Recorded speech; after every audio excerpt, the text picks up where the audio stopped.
Thomas, knee in the groin, and here she comes. Fist on the throat. Knee in the groin, fist on the throat. Alyssa Thomas doing what Alyssa Thomas does. Body language does not lie. What we saw in the 109-101 loss to the Phoenix Mercury was one of the clearest examples of excessive physical play this season. This was not a normal basketball play. A player was knocked to the floor and then hit again, yet the officials did nothing. There was no whistle, no flagrant foul review, and no response from the referees. But this incident is only a sign of a much bigger problem, as deeper issues within the organization appear to be causing serious damage to the team from the inside. Gets into her landing space. Caitlin Clark comes down on her foot. No flagrant called. Caitlin Clark comes up, holding her back. Now watch this play closely. In most professional basketball leagues, stepping into a shooter's landing space is considered a serious foul because it can easily cause ankle or knee injuries. In this play, the defender moves directly under the shooter, creating a dangerous landing situation. When a team's main ball handler keeps getting knocked to the floor without any penalty being called, it affects the entire offense. The spacing and flow of the game suffer, making it harder for players like Aaliyah Boston to work inside and for Kelsey Mitchell to get comfortable on the perimeter. However, as we are about to see, the missed foul call was not even the most troubling part of this sequence. The referees are terrible, but the worst part of all of this, Caitlin Clark got kneed in the groin, throat punched, landing space no call, and Stephanie White sat there on the sidelines with her arms crossed, tweaking, sniffing, twitching away. That reaction on the sideline says a lot about the current situation surrounding the Indiana Fever. Head coach Stephanie White has publicly stated that she supports her rookie point guard, but in professional sports, leadership is often judged by actions rather than words. It is shown by how strongly a coach responds when a player is involved in a dangerous situation and whether they demand accountability from officials. The difference between the physical contact taking place on the court and the calm, arms-crossed reaction on the sideline has led some observers to question whether there is a disconnect between the coaching staff and what the players are experiencing during games. However, the on-court issues were only part of the story, as even more serious concerns were reportedly developing behind the scenes involving the team's medical staff. What we all care about is Caitlin Clark leaving the game with a back injury.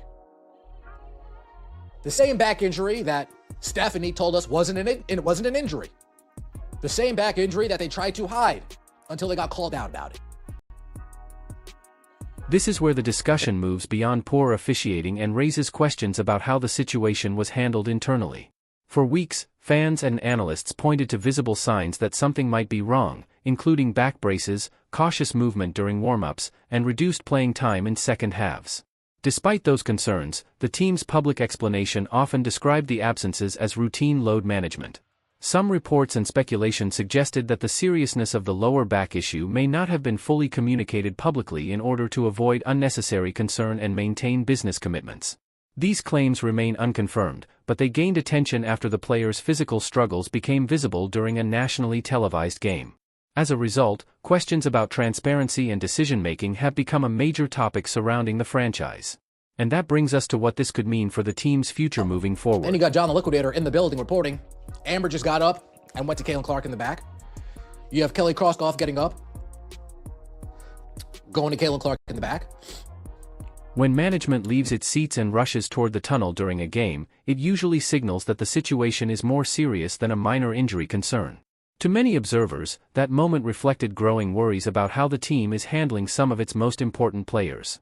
The WNBA is currently experiencing record levels of attention and viewership, with many new fans tuning in to watch fast-paced, high-level basketball. Because of that, concerns about player safety and officiating have become an increasingly important topic. Critics argue that repeated missed calls, dangerous closeouts, hard screens, and physical contact away from the ball can have a lasting impact on player health over the course of a season.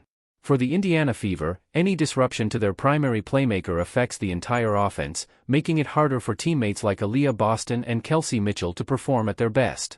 Questions have also been raised about whether the coaching staff has done enough to publicly challenge officiating decisions and advocate for player safety. At the same time, debate continues over how injuries have been communicated to the public. While some reports have suggested that concerns may have existed for longer than initially acknowledged, many of those claims remain unconfirmed.